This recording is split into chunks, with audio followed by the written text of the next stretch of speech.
Assalamualaikum warahmatullahi wabarakatuh.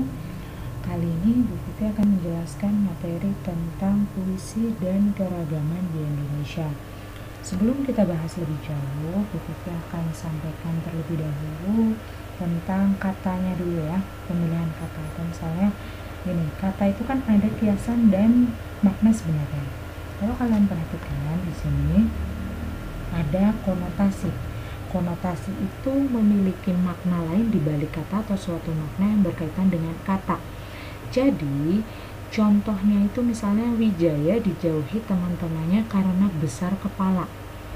Nah, besar kepala di sini artinya bukan kepalanya yang besar, tetapi besar kepala itu artinya sombong. Nah, jadi Wijaya dan teman-temannya karena sombong. Atau contoh lain misalnya Ibu pulang dari Jogja membawa buah tangan.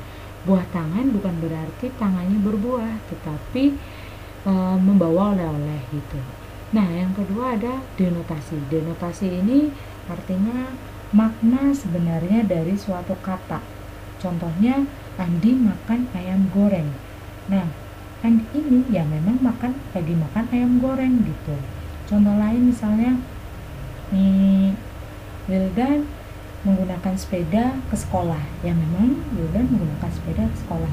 Jadi tidak ada ungkapan atau kata dari kata tersebut gitu. Nah, di sini dalam membuat puisi itu kan sebuah karya sastra di mana pembacanya itu merasa, maksudnya tulisannya itu dibuat indah gitu, sehingga pembacanya juga bertambah wawasan tentang sastranya gitu.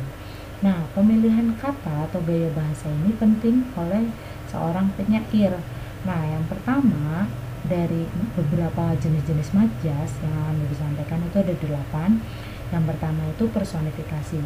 Personifikasi itu adalah benda mati dianggap seperti manusia. Contoh, pucuk-pucuk teh yang menggeliat. Emang daun-daun teh itu menggeliat itu kayak orang lagi nari gitu kan. Daun teh itu hanya kalau misalkan angin kan tertiup angin aja, kalau kamu lihat daun ketiup angin gitu. Yang kedua, metafora membuat benda tidak mempunyai sifat biasanya tapi menjadi sifat yang lain. Contohnya, batang usiaku sudah tinggi. Batang itu bukan berarti batang kayu, tapi batang usiaku itu artinya usianya itu udah tua gitu. Pengulangan kata atau frasa atau kalimat yang sama. Contoh, tak perlu sedu sedan itu pengulangan. Nah, hiperbola. Di sini ada kata hiperbola ya, mengandung pernyataan yang berlebihan dengan maksud untuk memperhebat. Pekik merdeka berkumandang di angkasa. Jadi hiperbola itu melebih-lebihkan gitu. Pekik merdeka berkumandang. Jadi orang lagi teriak gitu merdeka gitu sampai ke angkasa. Padahal misalnya kamu teriak dari sekolah belum tentu jalan raya daerah, misalnya daerahnya siapa gitu, rumahnya siapa gitu, yang masjid sampai masjid kan belum tentu terdengar gitu. Itu melebih-lebihkan. Selanjutnya ada asosiasi, gaya bahasa yang dibandingkan dengan dua hal yang berbeda tapi dianggap sama. Lidahmu bagai pisau belati. Lidah disamakan dengan pisau belati gitu. Padahal kan lidah organ tubuh, pisau belati kan benda gitu. Itu kan dua hal berbeda tapi dianggap sama. Sinekdok menyebutkan nama sebagai pengganti keseluruhan. Indonesia bertanding melawan Taiwan minggu depan. Indonesia di sini artinya bukan seluruh rakyat Indonesia, tapi timnya, misalnya tim bulu tangkis. Jadi tim atlet-atletnya aja gitu yang mewakili Indonesia. Selanjutnya ada litotes. Litotes ini kebalikannya dari hiperbola, jadi dia lebih merendah. Contohnya, aku bukanlah manusia berada atau orang berada gitu.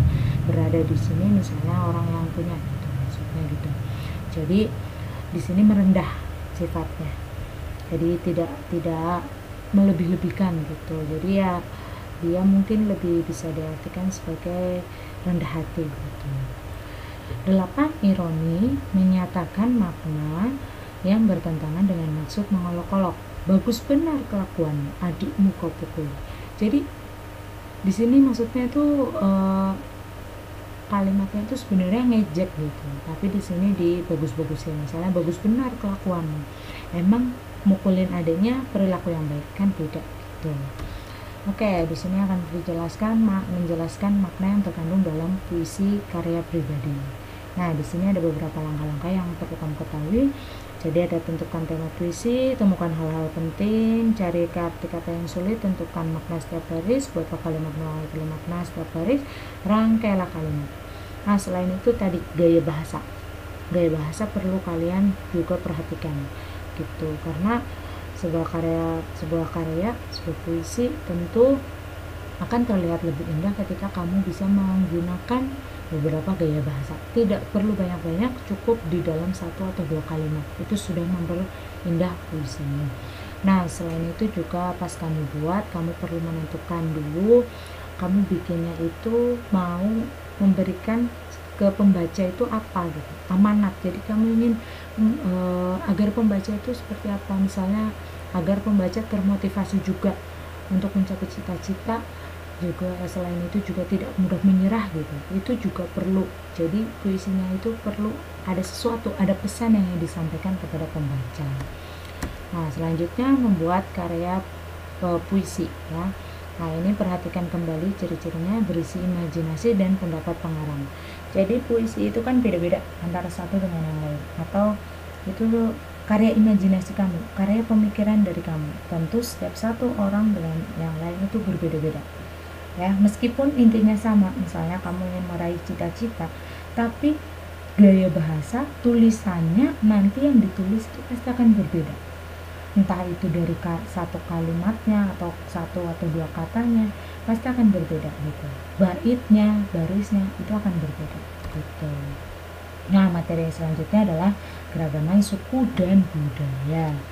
Nah, keragaman suku bangsa. Di sini kita akan jelaskan dulu suku bangsa. Suku bangsa itu golongan manusia yang terikat oleh kesadaran dan identitas akan kesatuan kebudayaan. Nah, ini disebut dengan suku bangsa. Jadi, di sini suku-suku itu berbeda-beda antara daerah satu dengan yang lain. Bagaimana cara membedakannya? Dilihat aja tipe fisik, warna kulit, rambut, dan lain-lain. Contoh, orang Jawa umumnya berkulit sawo matang ya, tidak terlalu putih juga tidak terlalu gelap warnanya. Tapi misalnya kita bandingkan dengan orang-orang yang di daerah timur, contoh Ambon atau Maluku, biasanya rambutnya ikal, kulitnya lebih gelap gitu. Ini tanpa CV ini ya, tapi ini contoh karena ciri fisik itu bisa dilihat perbedaannya gitu. Nah, terus yang kedua, bahasa yang digunakan. Contoh, orang Jawa Barat, misalnya kamu lagi main ke daerah Pangandaran, umumnya mereka akan menggunakan bahasa Sunda.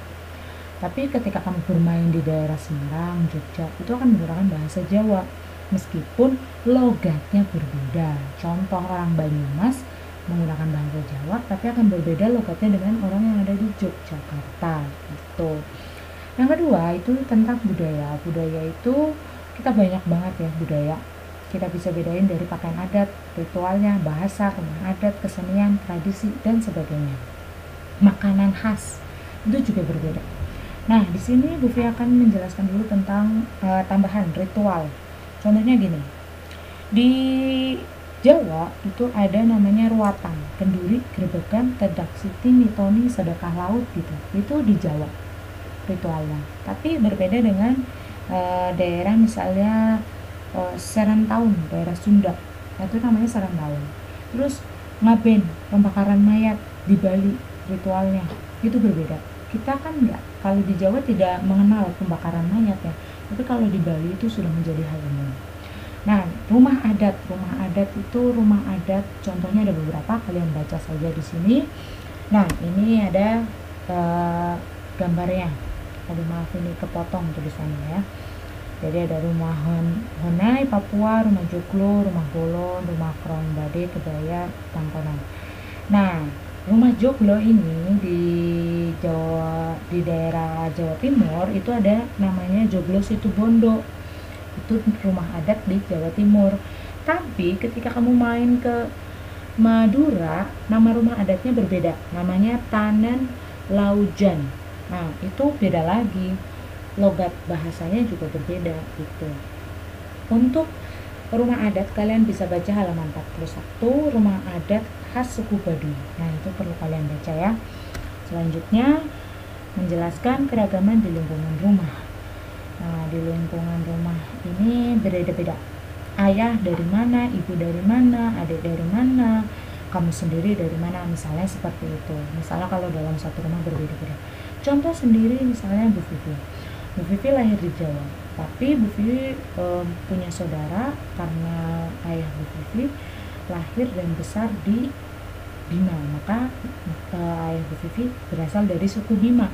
Beda dengan ibu Bu Vivi yang berasal dari Jawa, itu dari suku Jawa. Tapi perbedaan itu yang membuat kita menjadi lebih memahami, menghargai satu dengan yang lain. Toleransinya ada gitu. Jadi kita bisa memahami karakter orang lain, gitu. Karakter dari orang selain yang ada di, misalnya kita dari suku Jawa, gitu.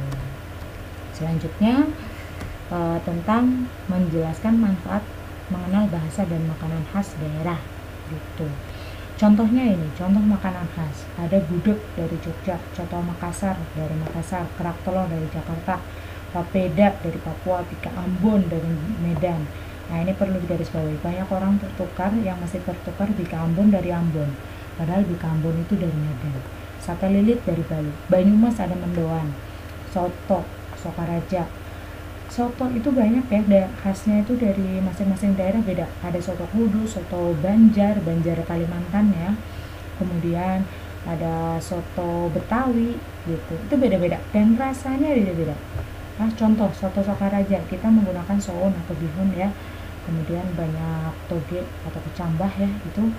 Terus kalau di Betawi itu dia menggunakan santan.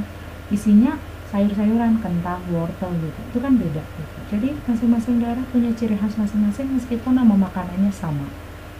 Gitu. Terus Semarang lumpia gitu. Rendang Padang, kemudian pempek Palembang gitu. Banyak sate Madura dari Madura. Rujak cingur Surabaya. Banyak banget ya makanan khas, kalian bisa cari tahu sendiri yang selain dicontoh. Nah, itu beberapa contoh keragaman. Kalian bisa cari tahu lagi tentang rumah adat, makanan khas, karena banyak sekali keragaman dari rumah adat, ritual atau tradisi ya. Kemudian makanan khasnya. Nah, terkait dengan ritual ada Bufi ingat. Nah, di daerah Toraja itu ada tentang pengkuburan mayat juga. Beda dengan yang di Bali. Kalau di Bali dibakar, kalau di Toraja ini ada ritualnya, nanti mereka akan dikubur di tebing-tebing. Ada kayak gua gitu di tebing, nah itu dimakan di situ. Itu ada ritualnya sendiri. Jadi setiap daerah itu beda-beda gitu ya. Mungkin hanya itu yang akan Bibi sampaikan. Silakan kalian juga sambil dibaca ya, jangan hanya mendengarkan dari Bibi sampaikan. Selamat belajar. Silakan dipahami sambil dibuka buku penanya. Terima kasih. Wassalamualaikum.